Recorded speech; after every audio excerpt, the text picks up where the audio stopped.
Hello, everyone, and welcome to HCD's office hours for ESG. My name is Anthony Zepeda, and I will be your moderator for today's office hours. We're going to hold for just a couple minutes for more of our colleagues to join us for today's session. In the meantime, I want to invite you to introduce yourselves in the chat with your name and the region you represent, and we will begin at about 10:02. Thank you.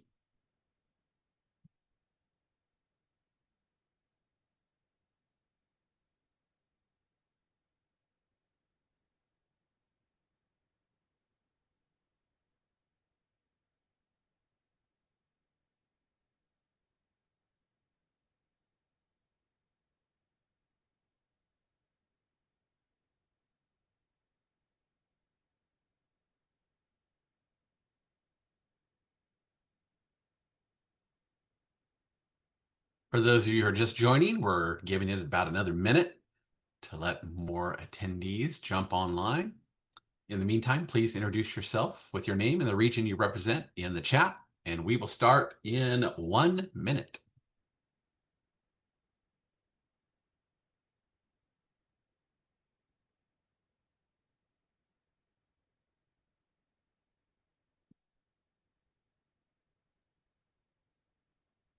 I see a lot of names in the chat I recognize. Good to see, or not see you, but good to hear from all of you today. We were just discussing offline that it's hard to believe that it's already July 16th. We're halfway through the year. It's amazing how fast it goes.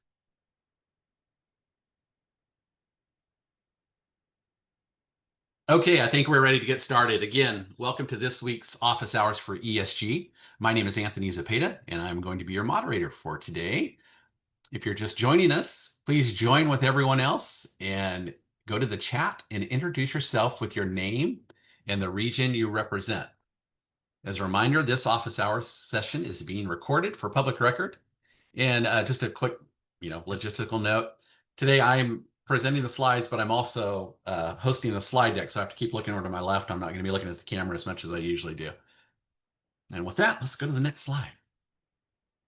All questions must be submitted in the question box. So if you have a question, please submit them via the Q&A box just down below on your ribbon. You'll see it, Q&A box. Just type your organization name and your question. If you don't want to put your organization, just put your name in question so we know who we're talking to. The team will read your questions out loud at the end of the presentation, and we'll also provide answers as possible throughout the presentation. All questions and answers entered into the Q&A box will be recorded as part of the public record. So just a quick reminder, don't put your question in the chat. Oftentimes they get lost. Just put them in the Q&A. And also one little note that I always throw in here, I need to make sure I get this on the slide next time, is HCD policy does not allow AI recording or AI assistance during our public meetings. So if you have one and you're using one, please disable it right now. Otherwise, we have to remove you from the meeting until it is disabled.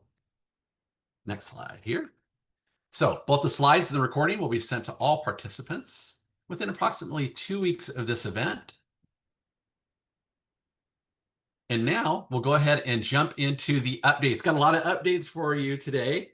And we're going to be talking about 23, 24, and 22 even. So we'll start with the 2024 ESG NOFA, the funding awards. As mentioned in many previous office hours, we announced our awards here in July. That'll be official on the HCD webpage by the end of the month. But if you have been awarded, you have been notified by us directly. The contract exhibits, if you want to review them, are available on the ESG webpage. Notifications have been sent out.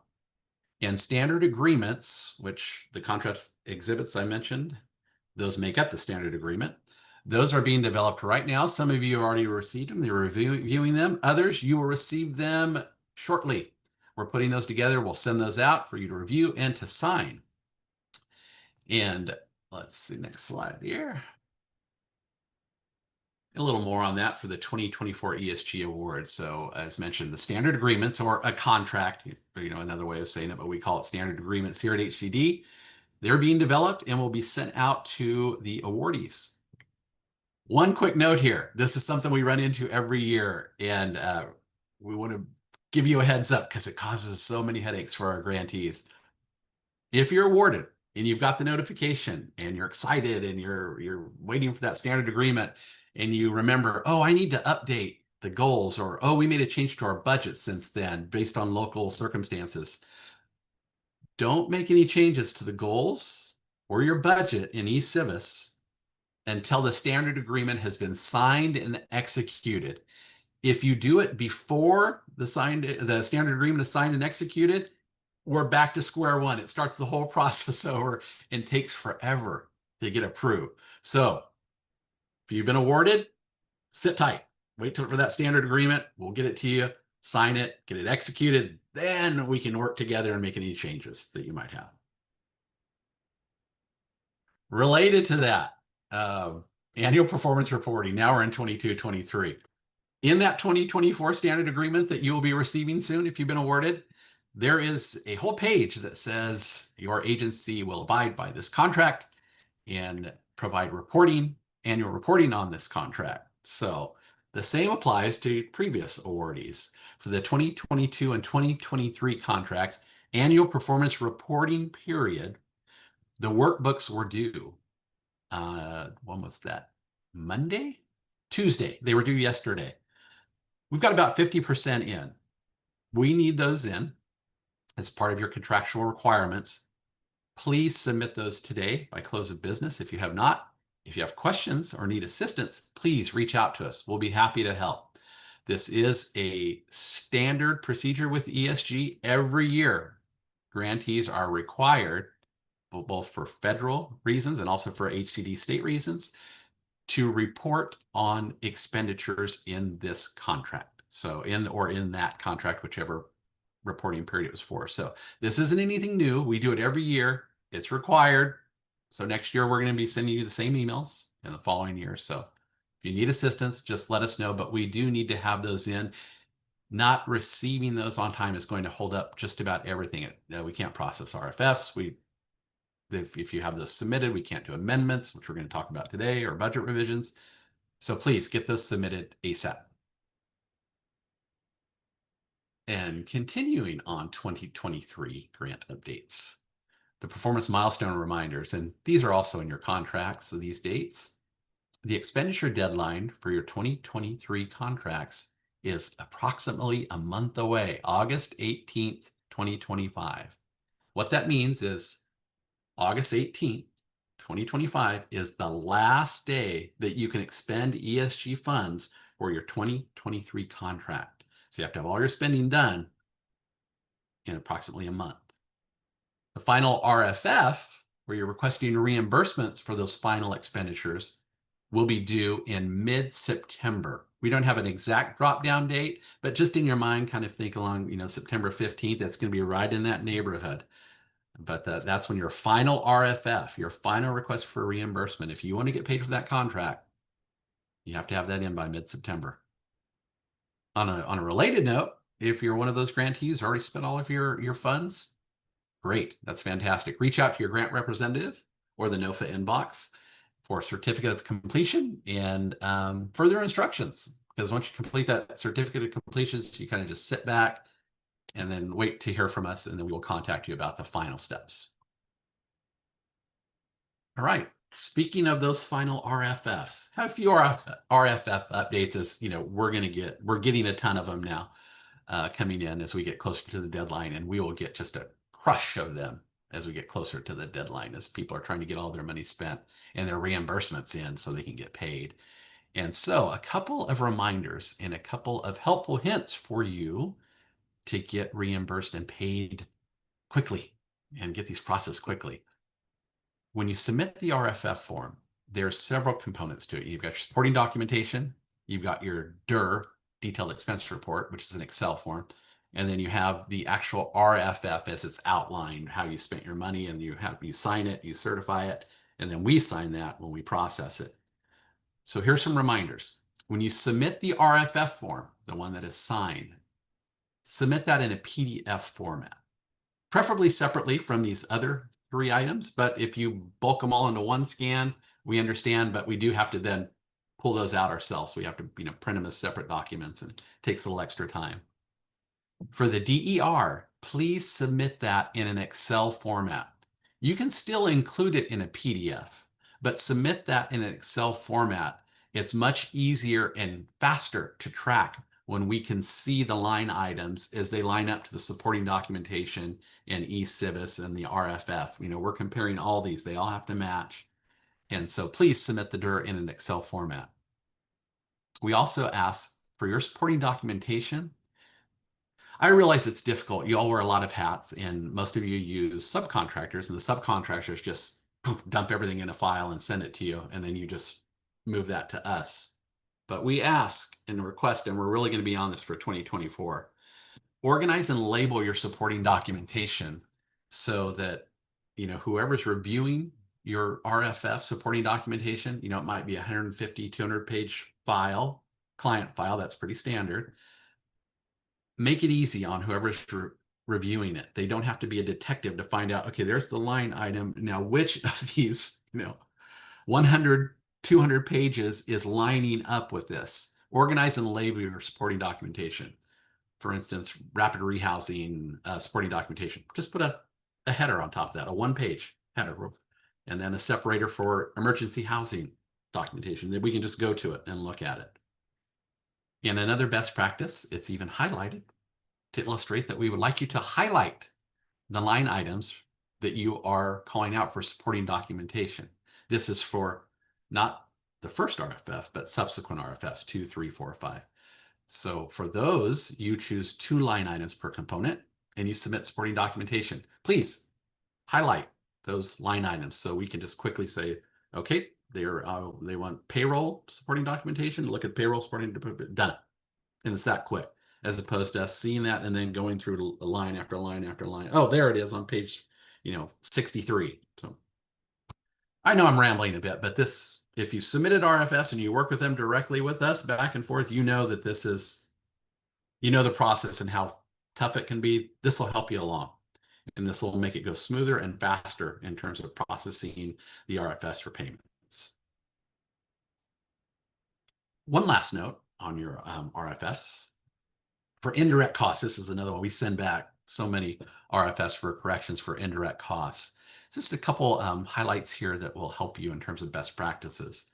For your indirect costs on your DIR, your detailed expense report, there should be a single line item per component for direct costs, for indirect costs. It shouldn't be spread out all over the DIR. It should just be for that component, just a single line. And it should be no more than 10% of your predetermined direct costs. That's going to be for probably 90%, 95% of our grantees. However, there are some of you who have negotiated indirect cost rate agreements on file. It's a federal requirement, and they're called a NICRA. You can see it on the screen. So the percentage may vary, and if that is the case, it's great if you could make a note when you submit that you in your line item for your DIR, you have a little note that says, utilizing our NICRA here. So because automatically it's going to get kicked back if it's like, wait, this is more than 10%, bam, it automatically goes back. So if we're unaware of any NICRA on files. So if you do have those, let us know. Whew, that was a lot of updates, a lot of talking. Here are your team reps, Sam, myself, Giovanni. We're always here to help. You can also reach out to the ESG NOFA inbox. If you're not sure who to contact, it's a general question. You need help and you can't get in touch with anyone, send it to the NOFA inbox. We monitor that 5 days a week during normal business hours, and you will get a response. And one last update before we dive in. Office Hours is going to be moving to a monthly format in August of this year. So what would have been the next Office Hours, which would be in 2 weeks, on July 30th, we're going to cancel that. That's been canceled. And so the next Office Hours in the new monthly format is going to be on August 13th, 2025. You will get an invite. You will get a notice that it's that we cancel the 30th and that you'll get an invite for the new one as soon as we get that taken care of. And as mentioned in the previous slide, you have grant representatives who are always going to be available to provide TA, and we enjoy working directly with you. So reach out to us if you have any questions. And speaking of questions, let's see if we have any on the We have update. We have one question concerning the Sage report emails. Several people have requested or reported to us that they have not received their Sage links in the email. A lot of those go to your spam folder or to your junk email. Look in those first and see if your link is in there. If not, reach out to your grant manager, and we have the ability to resend those links to you. We can get those to you today. So I think that answers the couple questions that were in the box. Great. Thank you, Tuesday. That's perfect. And yes, we just check the spam folder. And also, oftentimes it might be it might go to a person who isn't there. They're on vacation at this time of year. They're on vacation. Um, Yeah, it goes to the person that you identified in your workbook one for each of the projects. So yes. so your workbook one was what we used to generate those Sage links, and so that person, that email that was in there is the person who had the access to it. So if that person's gone on vacation, something like that, that is also what's one of the issues that could come up. Again, you can reach out to your grant manager, and we have the ability to get a copy of those and reissue them to you. Fantastic. Thank you, Tuesday. And with that, we'll go ahead and move forward here into the next slide. Today's ESG Office Hours, our Spotlight series, we're going to be going over budget amendments and revisions. We try and keep these topical in terms of what we're working on or what's coming up. And this is a big one right now as we get towards the end of the year for revisions. Sometimes there might be last minute revisions as you want to close out your spending for 23, but also moving into next contract period, the 2024 contract period. This becomes a bigger issue as so there may be revisions in terms of what you budgeted or what component you have your money in, how you want to move your funding to be most effective in your local community, or if you need to amend your contract, budget amendment and revisions. They're the same thing, but revisions are more of a standard procedure that can be handled very quickly, whereas budget amendments are actually a contract amendment and require a much higher degree of oversight and approval, including our legal team and our contracts division. And we're going to go over that in the upcoming presentation. And I'm going to be turning it over to my colleagues, Gio and Sam, who are going to provide the presentation today. And with that, I'll turn it over to Gio. So much, Anthony. Next slide, please. So we're going to be talking about budget amendments and revisions, but we're going to start off with revisions because they're a little easier. One thing to remember is a budget revision is if it is less than 25% of the contract total and you're not adding a new component, that is a budget revision. There's also a few other requirements too as well. Your rapid rehousing, if you have it, has to be 40% of your total budget. You can't touch that. That has to stay the same. The other thing that has to also that if you have grant administration, usually this only applies to cities and counties, not nonprofits. Grant administration cannot be moved. So those are the real things that you need to keep in mind when you're doing a budget revision. Again, you can't, if you have money in, HMIS, but you wanted to move it to a new component, you couldn't do that. So you have to be able to move the money around in a way that that does not add a new component or does not touch your rapid rehousing if you have it. And if you have grant administration, again, you can't move that as well. Next slide, please. So the budget revision workbook, it can be found on our ESG website. Hopefully you all have that bookmarked or saved to your favorites, but it's under, if you see the yellow, it's under the forms tab right there. And these budget revisions are completed by filling out the budget revision workbook. And we're going to go over that. So next slide, please. So this is what the budget revision and amendment form looks like. So this is the first sheet. There's actually some additional sheets as well, which we'll go over a bit briefly. And again, we're here to help you. We need to set up a Teams call with some of you individually. We can do that, and we can walk you through this process. But essentially, what you will need to do on this budget revision on this sheet you'll have to do a couple of things. The biggest one is to make sure that your amounts are all correct, because if they're not correct, we're going to have to send it back to you. So just make sure that you have everything there, your revision number, your grantee information, the contract number, the contact person, and so forth. Um, on this budget revision, form, there's a sheet that you'll indicate in writing that there will be no changes to the indirect costs. If you look very closely at this budget breakdown, you can see that the indirect costs are not accounted for. So it is your responsibility as a grantee to ensure on that budget revision justification sheet that there will not be any changes to your indirect costs. When that's complete, when all this is done, you complete and you sign it by it has to be completed and signed by the authorized rep, and then you'll have to send it via email first to your ESG rep to make sure that everything has been filled out correctly, and that way we don't have to reject it in eCivis. After that review, you'll complete the final step in eCivis to create the amendment. So again, we want you to send these forms before you upload to eCivis because it makes it really hard for us, especially if the form isn't filled out correctly. We want to make sure that you do this the right way. Next slide, please. So again, just for the budget revisions, the steps to complete it is just make sure that the budget revision workbook is filled out and completed with the correct amounts. We don't want to have to send that back. Ensure that your indirect costs are accounted for in the budget revision justification sheet on the workbook.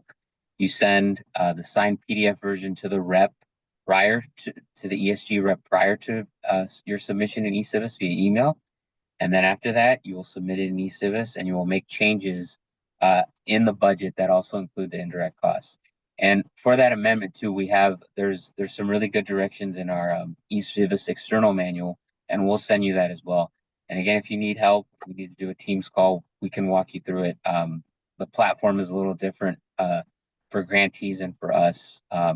So we'll have to walk you through it because what you see and what we see on our end in eCivis are two totally different things. So with that being said, I'm going to pass it over to Sam, and he's going to go over amendments, which are a little more in depth. Sam, go ahead, take it away. Yeah, thanks, Gio.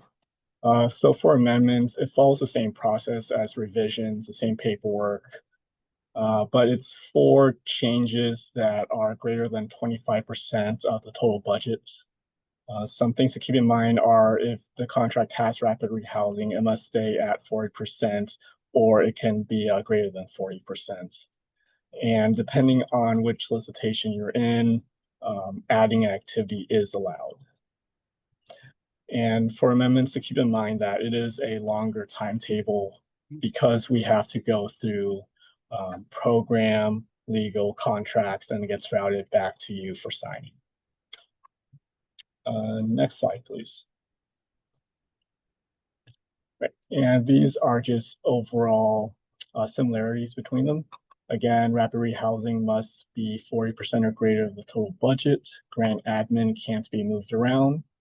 And before you start a revision or an amendment, all of your RFFs have to be cleared or else they'll hold up the process in eCivis. And for the 23 grants, the last day to make revisions is July 31st. That's fast approaching. So if you have unspent, let's say, indirect costs and you want to move them to direct costs, now is the time to do it. Please don't wait until the last minute. And yeah, before we go to the next slide, did I miss anything else? I think you covered it all, Sam. Tuesday, was there anything we covered that, or do we need to cover more?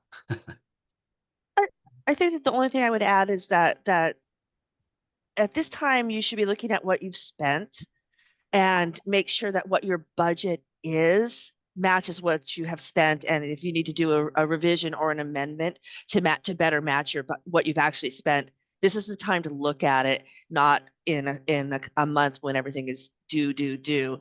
And so some people might be looking at their budget and realizing that they've spent more emergency shelter than they thought they had, or they haven't spent emergency shelter and would love to move that over to rapid rehousing. Those are things that are doable at this time, but we need to see that getting moved through really quickly. And Sam mentioned the indirect costs. I think that you need to look really closely at your indirect costs. If you haven't been spending your indirect, then we can move those to direct, and you can have more money to spend on rapid rehousing, emergency shelter, direct costs. Those are the things that I would look at mostly for budget amendments for your 2023 that are coming up right now. Great, I thank you. remember one more point, sorry.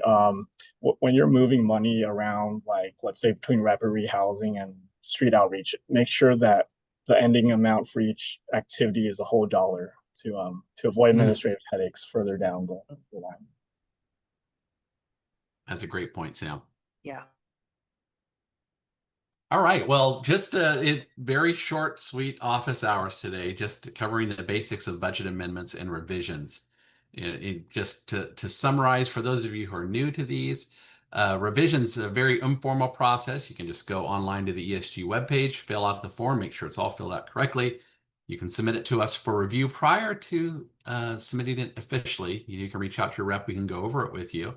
It is generally going to be well, not generally, but it is 25% or less of your budget. So it's a very informal process. Has a few restrictions, with the rapid rehousing and grant admin. And there are some general reminders, but I'll cover those in a second.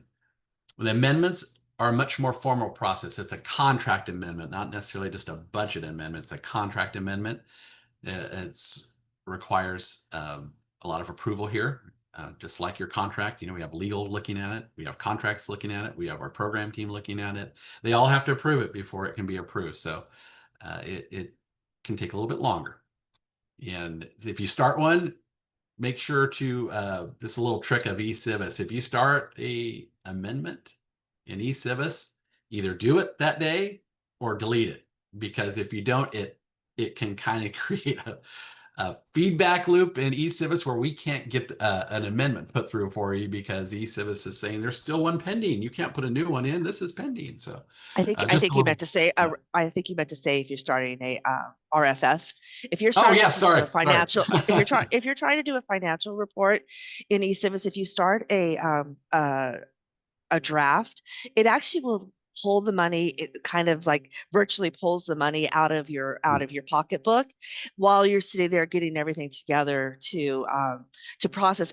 And if you have any drafts that were not submitted because you just went back in and started a new process, or if you have a draft that's open right now, you will not be able to do a budget amendment in eCivis. So it's just one of those quirks that I had to learn the hard way. I think we all have. All right, and with that, we'll go to the next slide, which is questions. And right now, I don't show any because you are all so well versed on amendments now that you don't have any questions. But go ahead. I do want to add that it is too late in the 2023 grant year to do a revision, a full contract amendment. It would be almost impossible in the next 18 or next month to get one finished. And so if there's any chance that you think you need to do one, it would need to have been started, and we would really need to look at it. We can do other little budget movements of money, but doing a whole contract, we just don't have the time. It needed to be taken care of already. Thank you, Tuesday. Yeah, revisions are okay. Amendments, we just, again, like Tuesday said, just kind of reiterating, we just won't have the time to do that. We're currently also in the middle of routing a lot of 2024 contracts, and those are taking priority because we want to get those out as soon as possible to all of you who've applied for 2024 funding. Thank you, Gio. All right, I think that is it. So let's go to the next slide here. Just very familiar slides for those of you who regularly attend office hours. We've got our ESG webpage. You can find all the resources we discussed today on the ESG webpage and more, including previous trainings of office hours, specific training in ESG components if you need to learn more about rapid rehousing, emergency shelter, and so on. You can also reach out to the NOFA inbox listed there at the bottom. If you can't get in touch with your rep, or if you have a general question, not sure who to send it to the NOFA inbox. And as always, follow us, HCD, on social media, on Facebook, X, and LinkedIn. And our last plug that we always put in, if you are looking for a great team to work on and want to work on our mission here at HCD, take a look at the site below, and there's some good links. We're always hiring, and we are expanding as well as we are branching off into 2 separate agencies, and they're always looking for good people. So thank you so much. A last reminder that the next office hours won't take place until August 13th. We're moving to a monthly schedule, so you will receive a cancellation notice soon for the July 30th office hours. And with that, we are all finished. Thank you so much, and we will see you next time.